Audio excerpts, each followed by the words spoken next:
അപ്പന്റെ സ്വത്തുവകകൾക്ക് മകൻ അർഹനാണ്. അപ്പന്റെ സ്വത്തുവകളൊക്കെ എന്താണ് എഴുതി കൊടുക്കും മകന്, കാലശേഷം മകന് അർഹതയുള്ളതാണ്. എന്നാൽ മകന്റെ സ്വത്തിൽ അപ്പന് എത്രമാത്രം അവകാശമുണ്ടെന്ന് ചോദിച്ചാൽ അതൊരു വലിയ ചോദ്യം തന്നെയാണ്.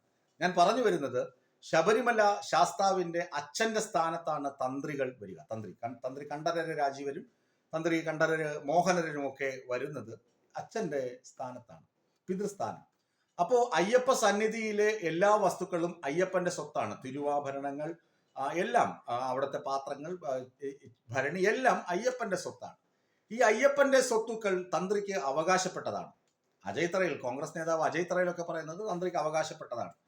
എന്നാൽ SIT പറയുന്നത് അങ്ങനെയല്ല. അയ്യപ്പന്റെ വസ്തുക്കൾ അയ്യപ്പന്റെ സന്നിധാനത്ത് തന്നെ ഇരിക്കണം. ഇത് പറയാൻ കാരണം, അയ്യപ്പന്റെ ശബരിമല ശ്രീകോവിലിന് മുന്നിലുള്ള കൊടിമരം പുതുക്കിപ്പണി, സ്വർണമൊക്കെ പുതുക്കുന്ന കാലഘട്ടമായപ്പോൾ അതിന്റെ മുകളിൽ ഒരു കുതിരയുടെ ശില്പമുണ്ടായിരുന്നു. ആ കുതിരയുടെ ശില്പം സ്വർണശില്പമാണ് എന്നാണ് ഞാൻ മനസ്സിലാക്കുന്നത്. ഈ കുതിരയുടെ വാജിവാഹനം എന്ന് പറയും. സാധാരണ ഈ പുലിയുടെ പുറത്തൊക്കെയാണ് അയ്യപ്പൻ സഞ്ചരിക്കുന്നത്, അങ്ങനെയൊക്കെയാണ് നമ്മൾ കണ്ടിട്ടുള്ളത്. കടുവയുടെ പുറത്ത് സഞ്ചരിക്കുന്നു എന്നൊക്കെയാണ്.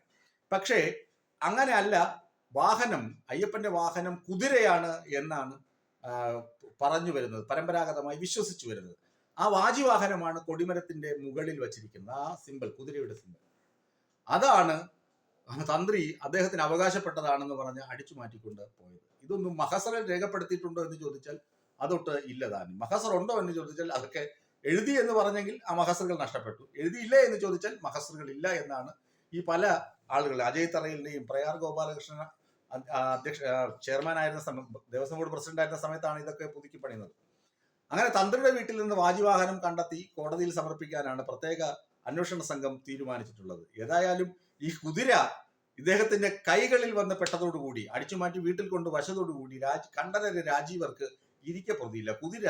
കുതിരപ്പുറത്ത് യാത്ര ചെയ്യുന്ന പോലെ അപ്പൻ മകന്റെ കുതിരപ്പുറത്ത് കയറി കുതിരയെ ആജ്ഞാപിക്കുകയാണ്. അങ്ങോട്ട് പോകുമെന്ന് പറഞ്ഞാൽ കുതിര തെക്കോട്ട് പോകാൻ പറഞ്ഞാൽ കുതിര വടക്കോട്ട് പോകും.